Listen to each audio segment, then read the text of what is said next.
ایک سربی امریکی موجد جنہوں نے متغیر برقی روح نظام کی ترقی میں اہم کردار ادا کیا، جن کی زندگی برق کے شعبے میں انقلاب اور تجسس سے بھرپور ہے۔ آج ہم ان کے بچپن، تعلیم، اہم ایجادات، تھامس ایڈیسن کے ساتھ کشیدہ تعلقات اور ان کے آخری دنوں کے بارے میں جانیں گے۔ تو آئیے ان کی حیرت انگیز کہانی کا آغاز کرتے ہیں۔ ناظرین، نکولا ٹیسلا 1856 میں آسٹریائی سلطنت موجودہ کروشیا کے گاؤں اسمیلیان میں پیدا ہوئے۔ ان کے والد ملٹن ٹیسلا ایک آرتھوڈوکس چرچ کے پادری تھے، جبکہ والدہ جوکا ٹیسلا گھریلو آلات بنانے میں دلچسپی رکھتی تھی۔ ٹیسلا 5 بہن بھائیوں میں سب سے چھوٹے تھے۔ انہوں نے ابتدائی تعلیم آسٹریا اور جرمنی کے اسکولوں میں حاصل کی۔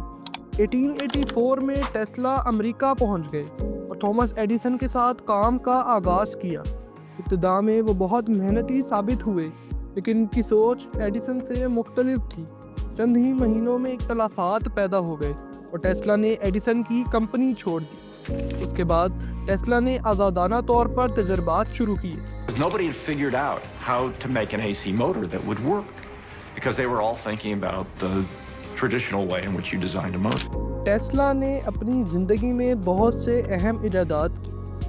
انہوں نے اے سی نظام اور اس کے موٹرز، جن میں انڈکشن موٹرز شامل ہیں، ڈیزائن کیا۔ 1888 میں امریکی صنعت کار جارج ویسٹنگ ہاؤس نے ٹیسلا کے اے سی نظام کے پیٹنٹ خرید لیے۔ ٹیسلا کے نظام کو فتح ملی اور 1893 کے شکاگو ورلڈ نمائش میں ان کے اے سی نظام سے پورے نمائش کو برقی روشنی دی گئی۔ اس کامیابی کے بعد ٹیسلا کے نظام پر مبنی ہائیڈرو پاور پلانٹ نصب کیا گیا۔ 1891 میں ٹیسلا نے ٹیسلا کوائل ایجاد کی، جو ایک مقناطیسی کوائل ہوتا ہے اور آج بھی ریڈیو اور ٹیلی ویژن کی ٹیکنالوجی میں استعمال ہوتا ہے۔ اس کوائل کے ذریعے وہ ایکس رے کے تجربات بھی کرتے رہے۔ 1898 میں میڈیسن اسکول گارڈن میں انہوں نے ایک ریموٹ کنٹرول کشتی پیش کی، جو کہ پہلا ریڈیو کمانڈ سے چلنے والا آلہ تصور کیا گیا۔ ان اختراعات نے وائرلیس ٹیکنالوجی کی بنیاد رکھی۔ ٹیسلا اور ایڈیسن کے درمیان اختلافات کرنٹ کی جنگ کے نام سے مشہور ہیں۔ جنگ کرنٹس کے دوران ایڈیسن نے اے سی کے خطرات دکھانے کے لیے 1890 میں ایک قیدی کو آلٹرنیٹنگ کرنٹ سے مار کر دکھایا۔ Which serves Edison quite well because that's what he wants to show. He wants to show very dramatically that alternating current is what he calls the death current.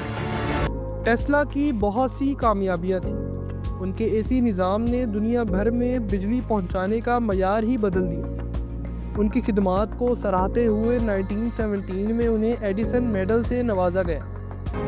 The battle between Edison and DC and Tesla and AC was ultimately won by Tesla.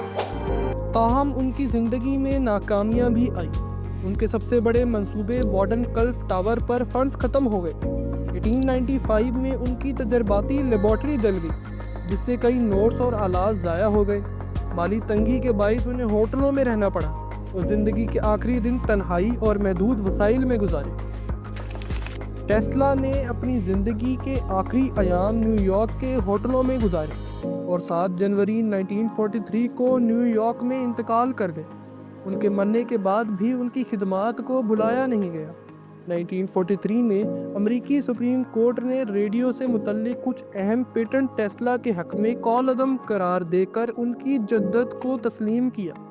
آج Tesla کو توانائی کی دنیا کا ایک عظیم موجد مانا جاتا ہے۔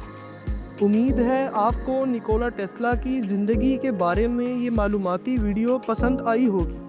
اگر آپ کو ویڈیو اچھی لگی ہو تو براہ کرم اسے لائک کریں اور اپنے دوستوں کے ساتھ شیئر کرنا نہ بھولیں۔ ہمارے چینل پر مزید دلچسپ اور علمی موضوعات کی ویڈیوز کے لیے چینل کو سبسکرائب کریں اور بیل آئیکن دبائیں تاکہ نئی ویڈیوز کا نوٹیفیکیشن آپ تک بروقت پہنچ سکے۔ آپ کے قیمتی وقت کا بہت شکریہ۔